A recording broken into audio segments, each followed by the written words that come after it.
a little rising moment from my kitchen. Come share it with me. My face is a little bit red. I was out hiking today, so the sun. But I'm attempting to do bread. I fed my sourdough starter a couple hours ago when I came back from the trail, and it doubled. There's my sourdough starter. It went all the way to almost to the top.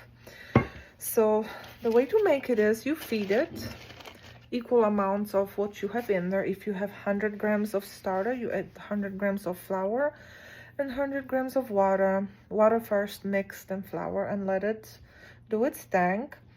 And then you scale for everything. So if you don't know grams, your scale will tell you. You just switch the mold from ounces to whatever it is. And so I have 100 grams of a starter and 350 grams of warm water.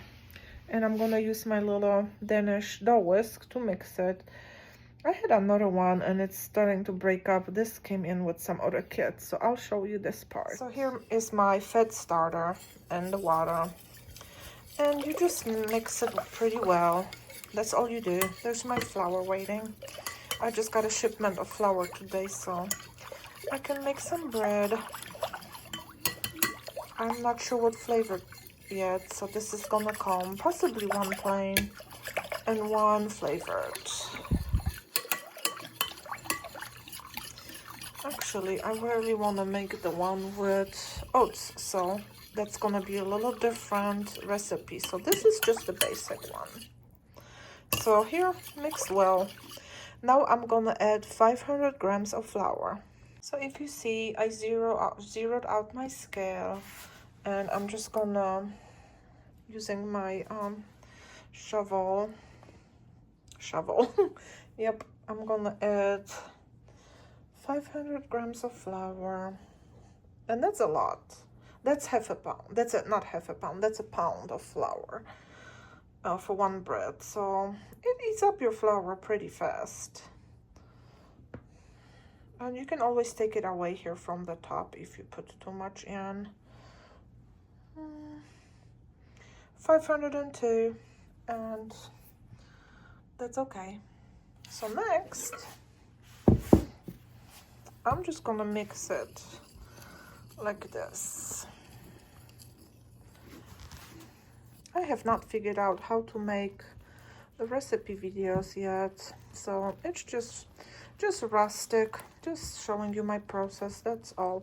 But I need my other hand to hold the bowl, so I'm gonna mix it with this and show you what it looks like. This is what it looks like when you mix it, and just kind of incorporate all the flour. Now I'm gonna cover it with a shower head. I bought like 100 of them in the bag. Had it all this year, so I'm gonna run out of it soon, but I just cover it with this. It's easy, and let it rest for 30 minutes. And next you add salt. And this is recipe number two. This one is for sourdough, oatmeal, cinnamon, raisin bread. And this one you start a little bit different. I'm probably gonna post it together. But this one you put 100 grams of oats, and then you pour 100 grams of water over it.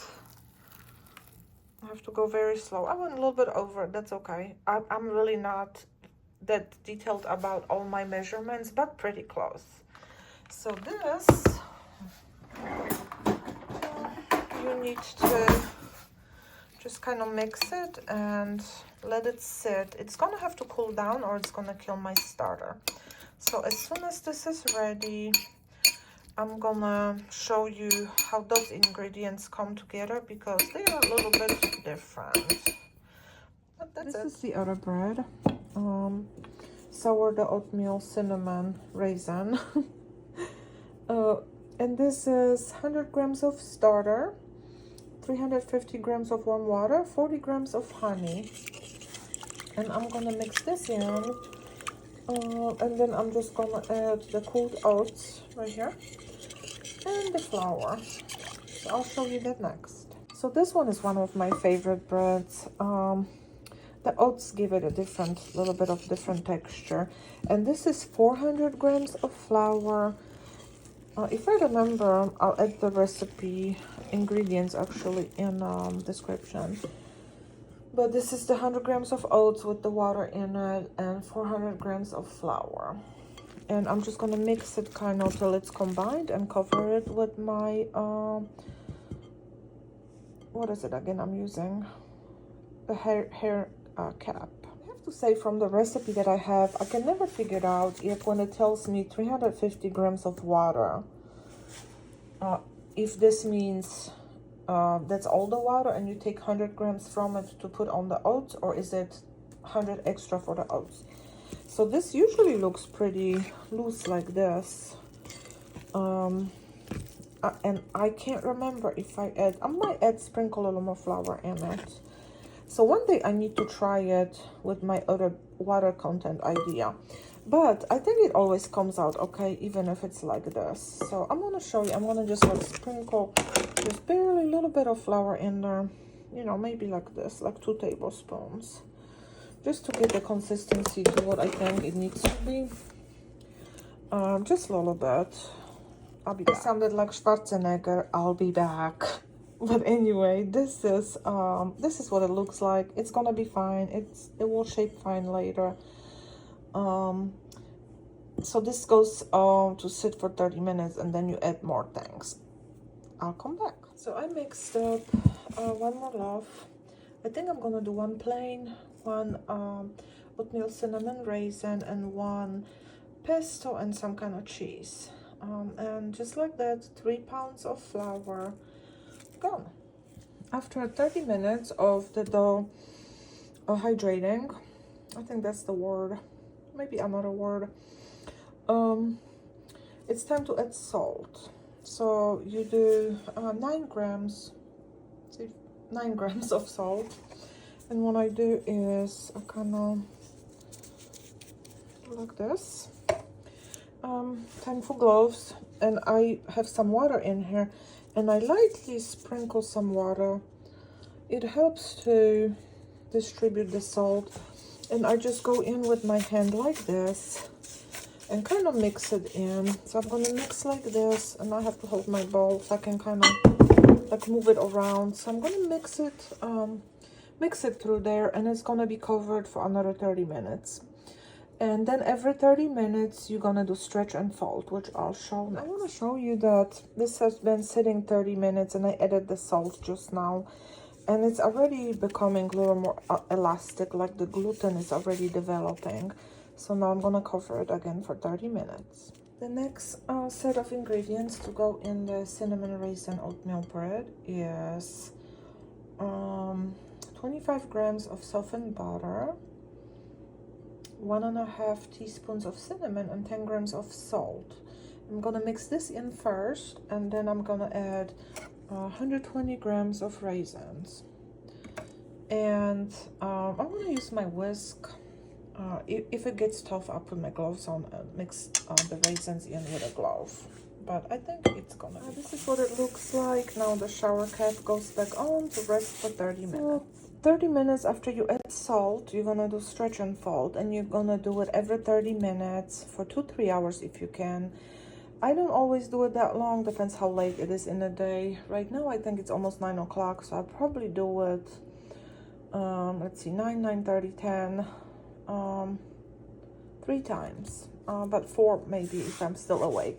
But what I do, I have my gloves, I dip my hand in some water, and then I'm just gonna, this is hard to do with holding the camera, but what I'm doing is I'm picking up the dough and stretching and folding over, and then I'm gonna do it this side, turn this side and this side, so from each side, and then I just leave it for another 30 minutes till next time. And the breads with inclusions, some inclusions I add early while I stretch and fold, which it's not always the best idea, but I do it anyway. And I'll show you how that works later on. This, so I just did my stretch and folds, and I'm gonna put it up for 30 minutes. The warmer your house is, the faster this happens, but it will start filling that bowl, like at least around there, like every time you do it, if you start it as well.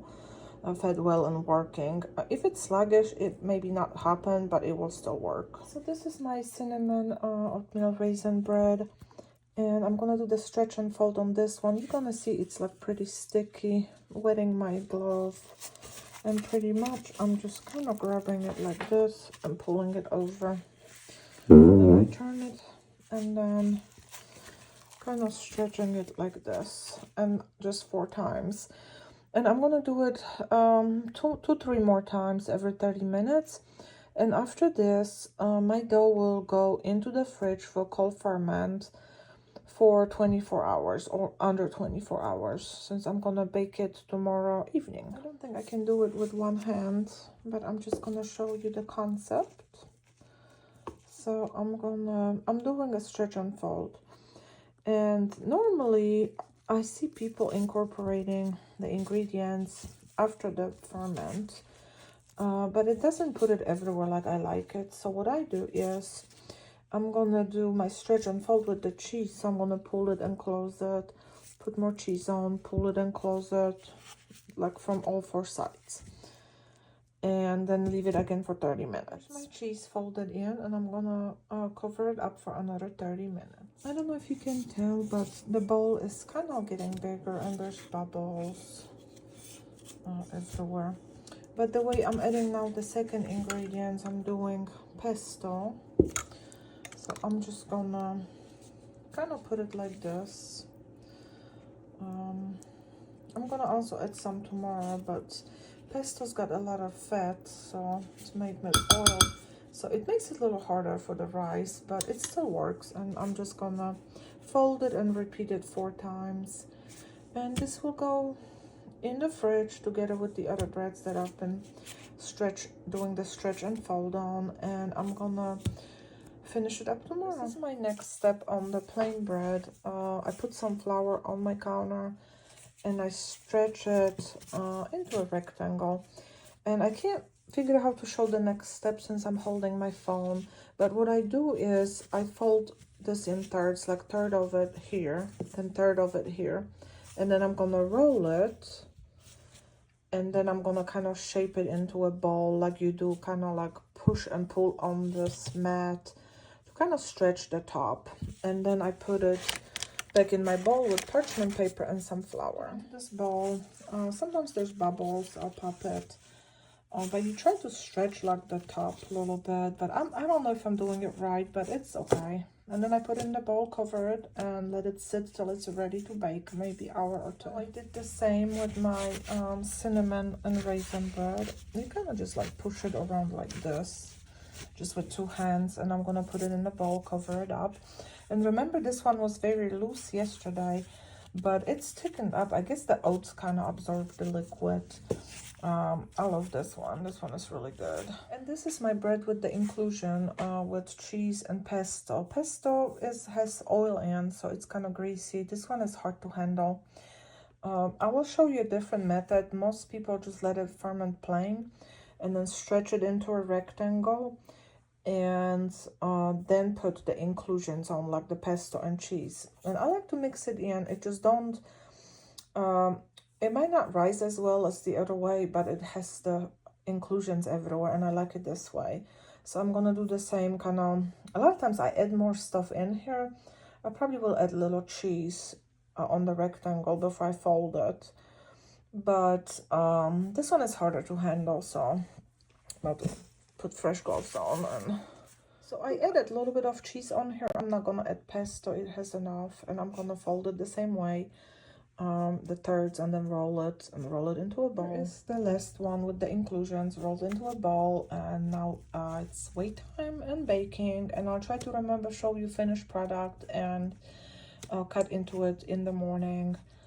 You have to let it rest at least an hour, or I rest it overnight and cut it in the morning before work. So the next step is to heat up your oven to 450 degrees with the Dutch oven in it. I probably leave it in there for an hour, and then I'm gonna just sprinkle some flour on top of this, and then I'm gonna just cut some slits in. I'm not gonna do nothing fancy because I can't concentrate and record. I'm just gonna do a cut over there and a cut over here. That's probably just a couple little lines. Maybe this way too. And I'm gonna put it in the Dutch oven with the lid on.